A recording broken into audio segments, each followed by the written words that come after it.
As I sit here, I begin to see the story unfold more clearly, like threads woven through time, joining heaven and earth.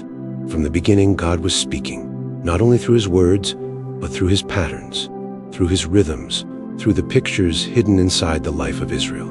And tithing, offerings, the temple, the priesthood, these were never random commands. They were whispers of something eternal. I see the temple now in my mind, the gold, the incense, the holy place where his presence rested. Every detail of its design was intentional, not just for beauty, but to reveal something deeper. The temple was more than stone and wood. It was a living picture, a picture of home. God was teaching them, I dwell among you, I am your center, I am your life. And yet even this temple, majestic as it was only a shadow, because one day the true temple would come, not built by human hands, but made of living stones. And now, by his Spirit, I am that temple. You are that temple. He dwells in us. I think of the Levites set apart, living entirely from the offerings of the people. They had no land, no personal inheritance. Their portion was God himself. In the natural, the other tribes gave to sustain them. But in the eternal story, God was showing us something greater. One day, you will all become my priests. One day, you will all live from me. And now, through Jesus, this is true. I no longer tied to sustain someone else's inheritance. I am the inheritance of God, and he is mine. Everything I give is part of this shared life. One body, one spirit, one flow of love moving among us. I see the feasts too, the joy, the laughter, the songs rising in Jerusalem, families gathering, eating together, celebrating God's goodness. These weren't mere events. They were rehearsals of a greater feast to come. When they set aside a tithe for the festivals, it wasn't loss.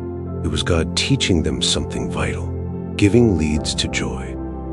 How beautiful that even now we taste the same joy whenever we share life with one another, whenever generosity opens space for celebration and communion. This is the whisper beneath it all. Giving is not subtraction. It is multiplication of joy. And then my heart rests on the poor tithe, the one set apart for the widow, the orphan, the stranger. It's as though God was always leaning close to say, remember them, the ones the world forgets. And suddenly I see how the Father's heart has never changed. His command was never simply give because you must, but give because I see them, give because I love them, give because my compassion flows through you. I hear the words of James rising softly in my spirit. Open quote. If a brother or sister is naked and destitute of daily food, and you say to them, go in peace, be warmed and filled, but you do not give them the things they need, what good is it? James 2:15-16, close quote. It is as if the Spirit whispers, love must move.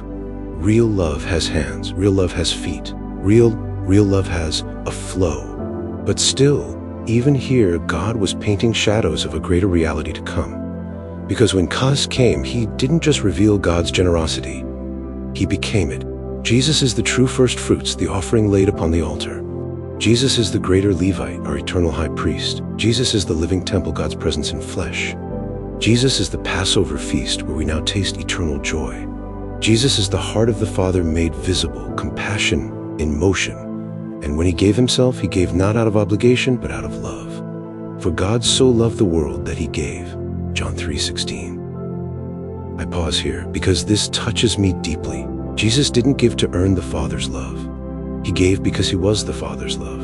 And now through him, that same love has been poured into us. The Spirit of Jesus lives in me. His heart beats in my chest. His generosity flows through my veins. And here's what I realize. I am no longer simply following instructions about giving. I am being transformed into the giver himself. When Paul writes, every man according as he purposes in his heart. So let him give, not grudgingly nor of necessity, for God loves a cheerful giver. 2 Corinthians 9:7. I finally understand he wasn't creating another system. He was inviting us into a new reality. Let God's nature rise in you. Let your giving flow from joy, not pressure. Let his abundance move through you. When I touch this place, there is no striving. There is no calculation. There is no formula to unlock blessing. I give because he gives. I love because he loves. I sow because he has already given me seed to sow. I remember Paul's words again. Open quote. Now he who supplies seed to the sower and bread for food will also supply and increase your store of seed and will enlarge the harvest of your righteousness. 2 Corinthians 9:10, close quote. It's all from him. Even the seed in my hand is his. Even the faith to release it is his. And so I rest. I stop performing, I stop debating. I stop comparing my offering to anyone else's. Because giving was never about measuring amounts, it was always about being drawn into union, becoming one with the giver himself.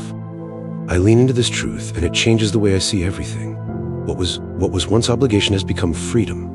What was once calculation has become joy. What was once a system has become relationship. And slowly I begin to see that every shadow from the old covenant has found its fulfillment in him.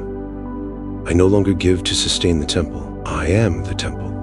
I no longer give to uphold the priesthood. I am a royal priesthood, 1 Peter 2:9. I no longer give to prepare for the feast. I live in the feast of his presence. Everything he once asked of them, he has now given to me, and all he desires is that I let it flow outward. Giving has become the overflow of belonging. It is not what I do to reach him. It is what happens because he lives in me.